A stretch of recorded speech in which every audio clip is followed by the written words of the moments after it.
Hello everybody, my name is Rolak and welcome back to The Legend of Zelda Ocarina of Time. In the last episode, we cleared out the Forest Temple, defeating the Phantom of Ganondorf, awakened Sari as the Sage, and practically pretty much helped out all of Kokiri Forest, if anything. In this episode, wait, hang on. What do I have completed? Oh, all Lost Woods Skulltulas, nice. In this episode, wait, I didn't get all the... Missed one. In this episode, we are going to be heading up Death Mountain. Well, to an extent, I guess. We're going to be heading up the Death Mountain Trail, but for the entirety of Death Mountain, we're going to stay for a bit. As for a couple changes to Death Mountain over the years, there are these rocks. Well, they're these boulders that are rolling down, obviously, as well as these red-colored rocks. Those red-colored rocks are different from, obviously, other rocks. And we can't really do much against them as of now. So those rocks are just floating, rolling into it. Real quick, you might remember this magic bean that we planted a couple episodes back. Lead up to a heart piece. That gives us 2 so far. And we are actually going to be taking a little detour into the Dongo's Cavern.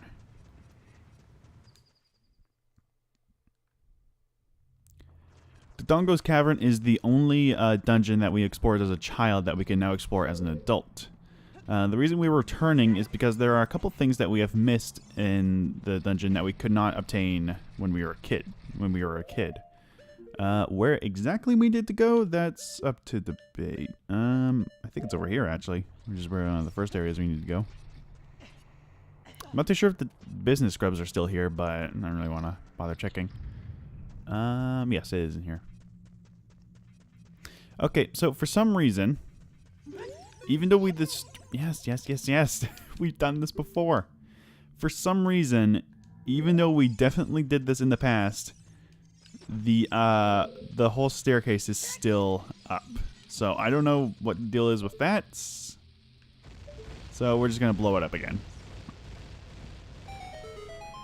As such, it is going to go through the whole little cutscene, which is fantastic. Alright. Now, specifically, there are a couple of Skulltulas that we could not get as a kid, mostly because we couldn't actually reach them. I think we could probably get like, this one with, wait, can we not get this one as well? No. I thought for sure we can get this. Hang on. What's going on here?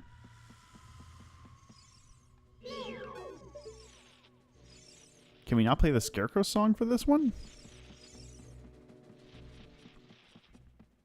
I thought for sure we could. Now let's try it at least.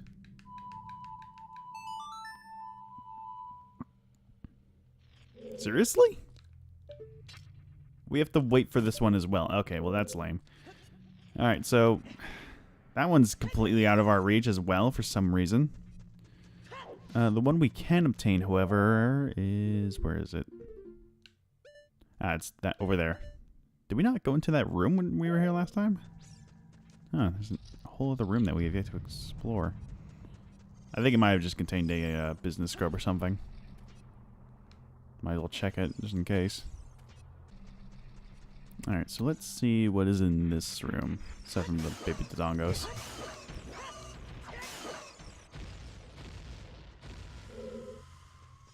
Okay, so yeah, up there, Navi turns green, so that means we can play the Scarecrow song here.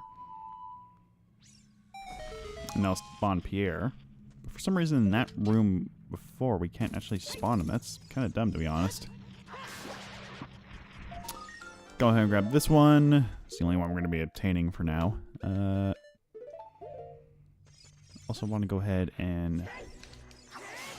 Now, alternatively, we can actually... Because the baby Dongos actually explode when they die, we can use them to open the door. However, I didn't really want to bother with that. So, I think this is just a business scrub. Oh no, this is an actual gold Skulltula that I also forgot. That was years ago. What the hell is wrong with me? Oh my god. Well, there's that. Wow, I'm just a complete idiot. How did I not... Why did I not explore the room? Like, I get my assumptions that I think it might be just a business scrub, but even still. Ugh. Alright, aside from that one in the staircase room, that's all the Skulltulas we can obtain when we're an adult. Before we actually obtain a certain item that we can get the last one, we're going to leave the Dongo's Cavern alone for now. In the meantime, if there's not going to be a rock... Okay, there it is. So this weird cloud over Death Mountain is casting a really weird lighting. Obviously the Gorons might be in trouble, so let's go see what they're up to. That is... You know what, I'm going to open this. I'm pretty sure it's just a purple rupee, so we don't really need it anymore. Yep. Might as well open it.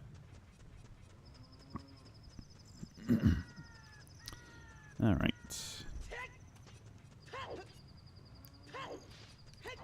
So let's see what our buddies in Goron City are doing. Whole lot of nothing, because nobody's here. But what is here now... Not that. What the hell was that? That was just weird. Okay. There's a gold Skulltula up there. The way we can grab it, obviously, is by the hook shot. Nope, that's the bow. We could probably grab from here. Yep. I mean, hopefully. No, okay, that works. It is wooden, so I guess that would happen. Okay. What? Yes, we are here. Alright, so you might hear that there's only like one thing going on here, and that's somebody rolling around. So like before, we need to, first of all, find the person. He's just over here, actually. There he is. He's a bit scared of us, so he's going to roll around the other way. Now, as for how we actually... Where is he? Oh, he's over there. Okay. So I think right about here is good enough. Nope, that's not going to happen. Okay. Try to cut him off in here, I guess. This is a bit more narrow. Alright, I think right about now should do it. Damn it! Making him roll back just a bit too soon.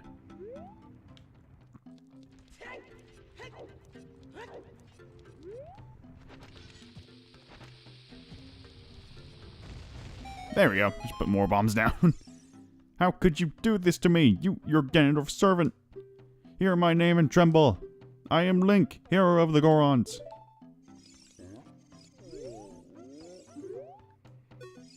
What? Your name is also Link? Then you must be the legendary Dodongo Buster and Hero Link. My dad is Darunia. Do you remember him? Dad named me Link after you because you're so brave. It's a cool name. I really like it. Link, you're a hero to us Gorons. I'm so glad to meet you. Please give me your autograph. Sign it to my friend Link of the Gorons. Oh. I guess it's not a good time to ask for you for this. Please help everyone. My dad, Darunia, went to the fire temple. A dragon is inside. If we don't hurry up, even my dad will be eaten by the dragon. Boo-hoo. Better try to calm him down. First we'll ask about the dragon. A long time ago, there was an evil dragon named Volvagia living in this mountain. That dragon was very scary. He ate Gorons. Using a huge hammer, the hero of the Gorons, boom! He blew him up. Just exploded. Destroyed it just like that. This is the myth from long ago, but it's true. I know because my dad is a descendant of the hero. Boo-hoo. Still a bit fussy, so let's ask about the Gorons. Everybody was taken to the fire temple.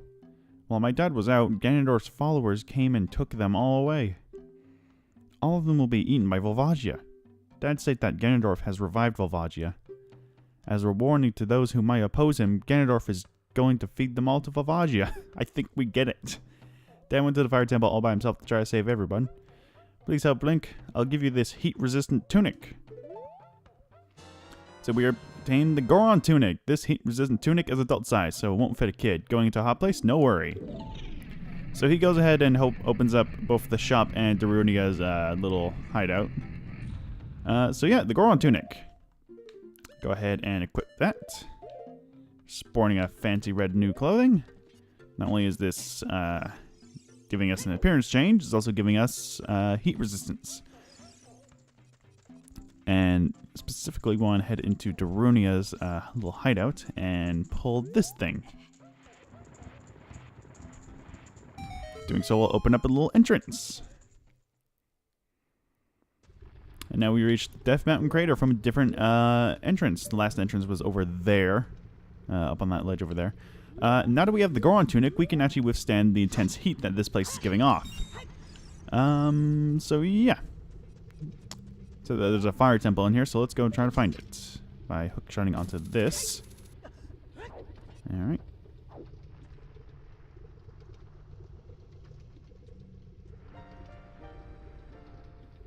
It is something that grows over time. A true friendship. A feeling in the heart that becomes even stronger over time. The passion of friendship will soon blossom into a righteous power, and through it, you will know which way to go. This song is dedicated to the power of the heart. Listen to the Bolero of Fire.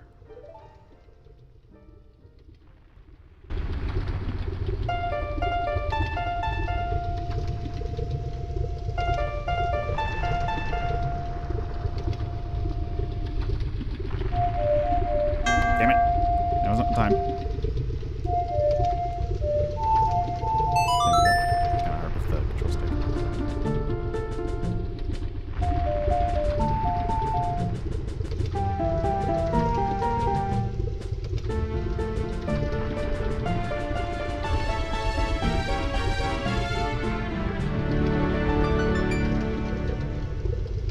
You have learned the Bolero of Fire. Link, I'll see you again.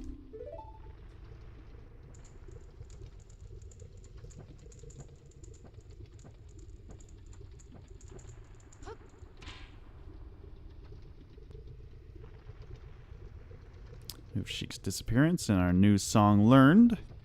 Playing the Bolero of Fire will put us right here onto this platform right here. Should I do it real quick? Nah, I'll do it later.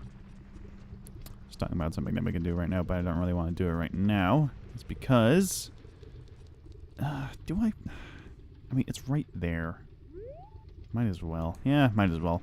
We're going to be making a quick little... pit stop before we actually head into the fire temple. Because there's actually something we can do as a kid here.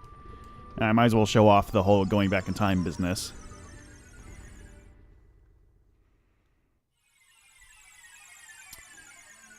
So going back in time is obviously quite simple and easy to do. All we have to do is head back to the Chamber of the Master Sword, plop it back in, play a little cutscene, and then we'll revert back to a kid.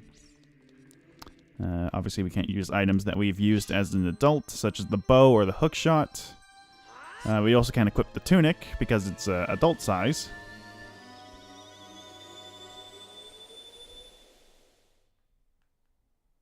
And we're back.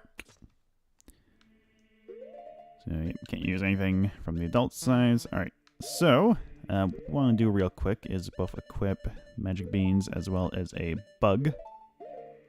And I want to play... Wait, no. There we go. It's a bit difficult to do with a control stick. I think it was easy with, like, in the N64 with the C buttons. Because the C buttons were just like buttons and they were right next to the A button, so it was a lot more easier to do. But with the control stick, it's not that easy. Anyway, back in the Death Mountain Crater as young Link, we got a lot more time to do our little business here. And just right here is actually a bean spot. I don't know why here specifically, but whatever. Go and catch the bug once more. And obviously we're going to plant a bean sprout right before the gold skull toe pops out. There you are. No, come on. There we go. Alright, go ahead and plant that back. And we're done here. Okay.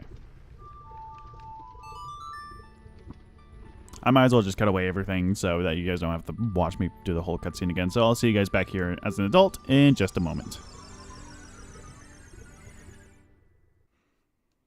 Alright.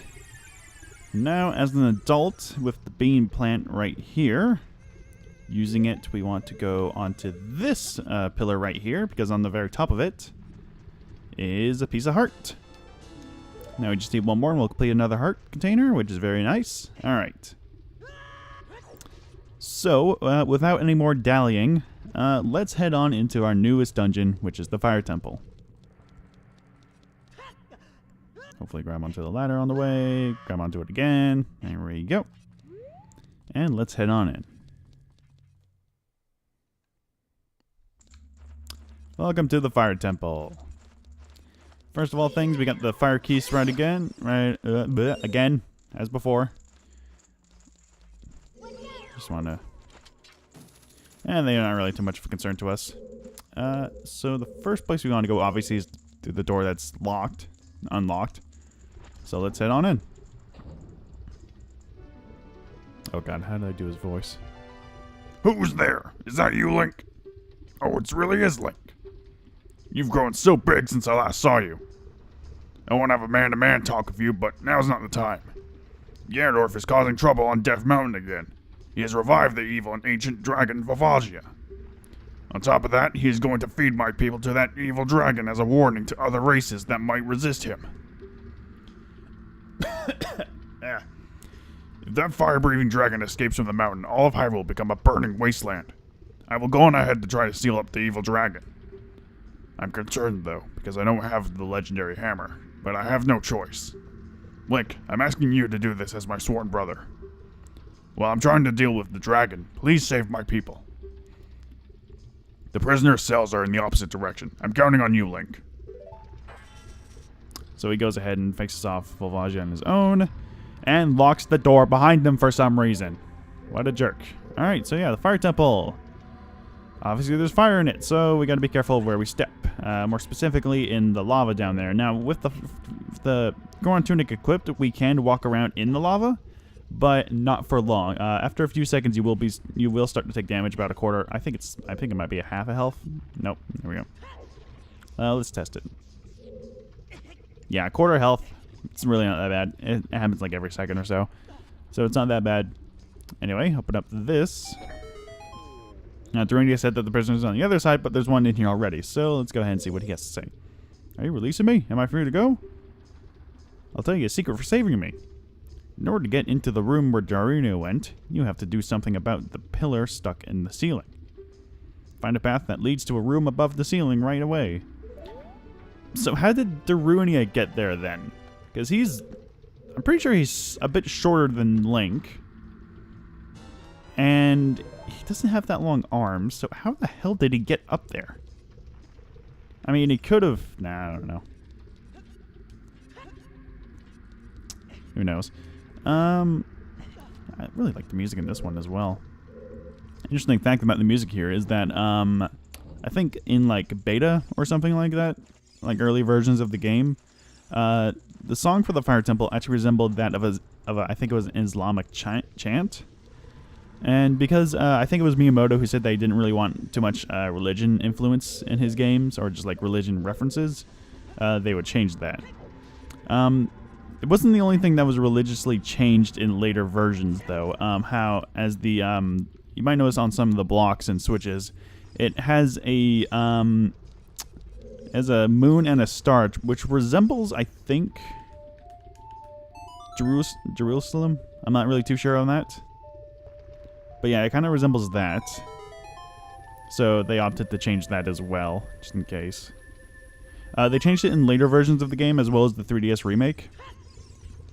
But in like earlier versions, like I'm apparently playing a very early version of Zelda, of Ocarina of Time, considering that the symbol still appears on blocks and switches and whatnot. I mean, these are floor tiles that are going to be launching at us. I think there are a couple more things that were changed. I'm not really too sure. Anyway, this thing right here. This is a like, an enemy that eats shields and certain clothes. Beat it quickly to get your gear back. So yeah, this thing, not only is it completely disgusting, but if you manage to get eaten by it, he'll chomp on you for a bit, and then he'll spit you out without your shield and currently equipped tunic. If you have the Kokiri tunic equipped, he won't really do anything, and he'll just spit you out with no problem. But without the shield, he'll... yeah. Got Skull right here. Do a little backflip. So yeah, if you get your tunic or shield eaten, you can defeat him quickly. He'll spit it back out, and then you can grab them and equip them again. Anyway, there's a little bonus room, so let's go ahead and play the Song of Time. Oh, that's not in the Ocarina. There we go. Yeah, I'm trying to remember if there's any other things that were changed that were originally going to be in this game. I'm not really too sure, honestly. I know that the Forest Temple was actually originally supposed to be a wind temple, judging by the symbol of the medallion, from the Forest Medallion. Anyway, in here. Yeah, you see that symbol right there. Yeah, there you go. That's the symbol right there. It resembles, obviously, the... I think it might be Israel. Or Jerusalem. I think it might be I'm not too sure, really. Not familiar with symbols. Yes, you're free to go. Here's a secret for saving me. A wall that you can destroy with the Goron's special crop will sound different than a regular wall if you hit it with your sword. Yeah, I explained that way back in, like, the Dongo's Cavern, so we don't really need to go over that again. I do know that this game was actually originally supposed to be, like, first person as well. Like, completely first person. Small key right there. And I should probably go into an explanation about that later, because it's actually kind of a spoiler. Who cares? It's an old game anyway. Anyway. Ooh, new enemy. This is a red bubble. These guys only ever spawn out of pits and fire, so they're really not the most common bubbles. They could be kind of annoying from time to time. I've got these platforms, I swear to God. They can be kind of annoying from time to time, but they're really not that much of an issue, so you don't really have to worry about them if they're just, like, popping out. However, if they just do stuff like that, then I don't know. Alright. So, obviously here, it's a fake wall, so we can just go ahead and blow it up with a bomb. Now I'll open up this doorway. Through here is another Goron. And what do you have to say, sir? Yes, yes. There are switches in this temple that you have to cut to activate, but you can also use the Goron's special crop to do the... That you have to cut? What do you mean you have to cut to activate? What is that? What? Okay, I get what he means, but that's not really... I've never used that term for those things. That's weird. Anyway, got another small key there. Alright. Now with those keys obtained, we can actually head forward a bit more. So that door over there was locked, so we might as well grab both the keys. Head up here. Through this door. And now we're in this room. Alright, we've actually been going on for quite a while, so we're gonna cut the episode here, and then we'll pick up the rest of the dungeon, hopefully, in the next episode. It might take a little bit. But next time on Legend of Zelda Ocarina of Time, we're gonna be heading through the rest of the Fire Temple, or what there is of us to explore of it. And, yeah, we'll just head through the rest of the dungeon. See you guys then.